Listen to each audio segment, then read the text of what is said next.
Bonjour et bienvenue à vous dans cette émission des matinales d'actunautique.com et de la FIN, la Fédération des industries nautiques.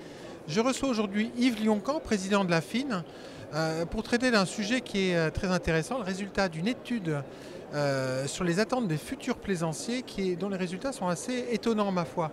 Yves Lioncan, bonjour. Bonjour Nicolas. Écoutez, d'abord cette étude a essayé de répondre à une grande question que se posent tous les professionnels du nautisme. Aurons-nous dans 10 ans des plaisanciers aussi actifs, aussi présents, aussi dynamiques que ceux que nous avons aujourd'hui? L'objectif, en fait, il est proactif, c'est connaître les futurs clients de notre filière pour savoir demain comment répondre à leurs attentes. Exactement. Ça s'était jamais fait.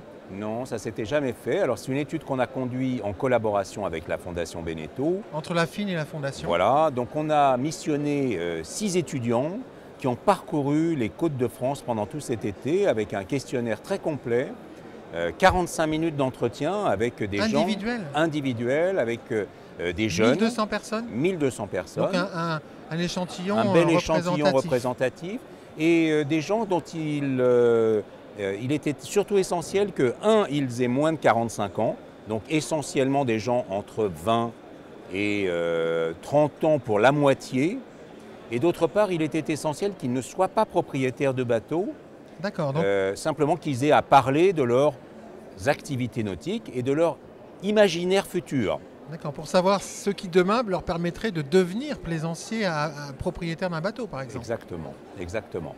Et donc cette étude, d'abord qui a été un travail magnifique, qui a été réalisé et que nous avons présenté aujourd'hui à un certain nombre de professionnels, est une étude qui a révélé des choses extrêmement fortes et extrêmement positives et en même temps quelques grandes questions. Alors les choses très positives, c'est d'abord le fait que sur les 1200 personnes que nous avons interviewées, il y en a 84% qui pensent qu'ils seront dans 10 ans des futurs plaisanciers. Donc ça c'est important parce que soit de façon certaine, du secteur. Pour environ 50%, soit de façon éventuellement probable, en tout cas qu'ils l'imaginent, pour un peu plus de 32%. Donc ça veut dire que notre secteur fait rêver, la plaisance, le nautisme fait rêver. Le secteur fait rêver et le secteur donne envie. Voilà.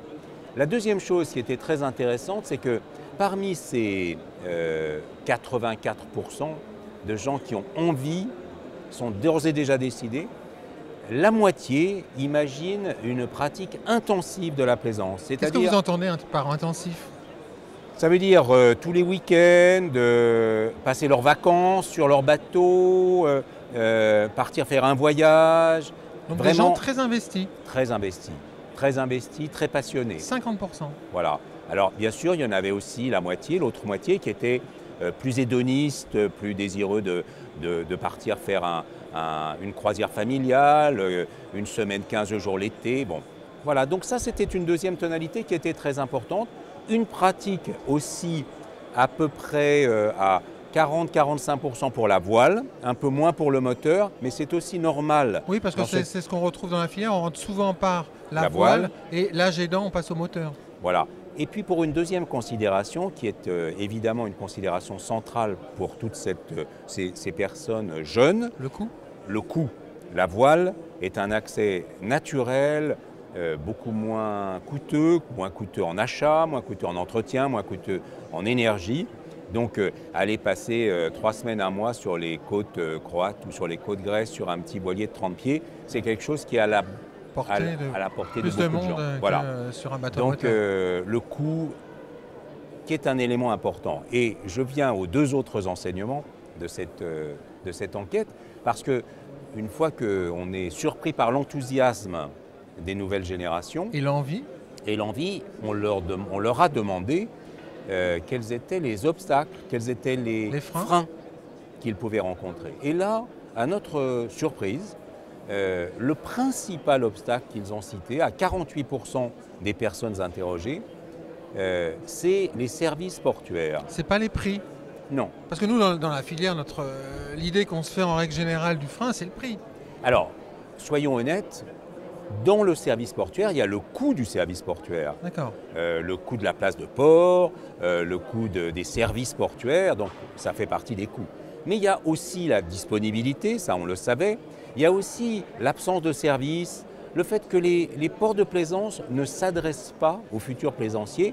Et quand vous n'avez pas la chance d'avoir un anneau, quand vous n'avez pas la chance d'avoir un statut, entre guillemets, dans le port, vous n'existez pas. Vous êtes sur une liste d'attente et vous attendez que le port veuille bien vous téléphoner ou vous envoyer un courrier pour vous dire que vous aurez peut-être une place l'année prochaine. Donc, ça nous a attiré l'œil sur l'importance qu'il y avait à ce que les ports de plaisance dans l'avenir prêtent plus d'attention à ces futures générations de plaisanciers. Et puis le deuxième aspect, c'est évidemment le coût. Mais quand on parle de coût, on parle toujours d'un coût complet. C'est-à-dire à la fois c'est l'achat d'un bateau, sa location, mais c'est aussi évidemment tout ce qui est lié à tout le coût de la pratique. Donc on a une réflexion qui est une réflexion tout à fait normale. On sait très bien que ces générations montantes ont des ressources plus comptées. Et donc il faut aller vers elles et essayer de trouver les formules adaptées, soit sous forme de location, soit sous forme d'accès. Alors bon, bien sûr, le marché de l'occasion est une façon aussi de rendre beaucoup plus accessible le prix des bateaux, mais on a un travail à faire sur ces thèmes. Voilà.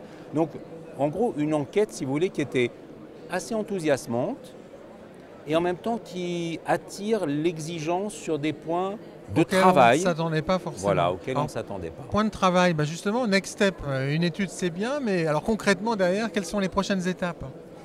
Alors, 3 étapes devant nous. La première, c'est que cette étude est elle sort du four, si je puis dire. Elle est toute fraîche, donc il faut d'abord que nous la partagions avec tous nos partenaires. Toute la filière. Donc, partenaires, ça veut dire évidemment d'abord nos propres administrateurs, entreprises. Ensuite, il faut qu'on la partage avec les ports de plaisance. Il faut également qu'on la partage avec les élus, avec l'Association nationale des élus du littoral, avec les conseils généraux qui sont impliqués dans une politique de la plaisance, les maires. Bon. Donc on a un vrai travail d'explication et de communication. Ensuite, on réfléchit avec la Fondation Beneteau à mener une enquête de même type sur les pays européens voisins, parce que nous pensons qu'en Espagne, en Italie, en Grande-Bretagne par exemple, il y a certainement des enseignements à tirer pour nous. Quelles sont les attitudes de ces nouveaux plaisanciers? Est-ce qu'ils se posent les mêmes questions? Est-ce qu'ils se heurtent aux mêmes freins? Ça sera des choses intéressantes pour nous permettre de progresser. Oui, notamment au niveau de notre industrie, c'est voilà. Faciliter l'accès. Et puis évidemment, le dernier volet qui est un élément central pour nous, c'est reprendre, activer, poursuivre le travail pour l'extension et l'aménagement des ports de plaisance, dont on voit bien aujourd'hui qu'il est quand même un des goulots d'étranglement majeurs du développement de notre métier.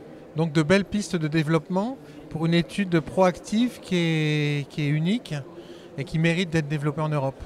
Voilà, et donc dans les projets de la Fédération des industries nautiques, il y a un projet très important qui se développe en parallèle, qui est la mise en place d'une relation, d'un échange, d'une interactivité avec le monde de la plaisance autour du numérique. Donc j'espère que l'année prochaine, nous pourrons mettre en activité ce nouveau portail, ce qui nous permettra de dialoguer avec nos futurs plaisanciers, ce qui aujourd'hui est un peu plus difficile, parce que cette enquête est une enquête unique. On n'aura pas la capacité de la renouveler aussi souvent que ce serait nécessaire. Yves Lioncan, merci. Merci Nicolas. À très bientôt. À très bientôt. Quant à nous, je vous propose de nous retrouver très bientôt dans une prochaine émission des matinales d'actunautique.com et de la Fédération des industries nautiques.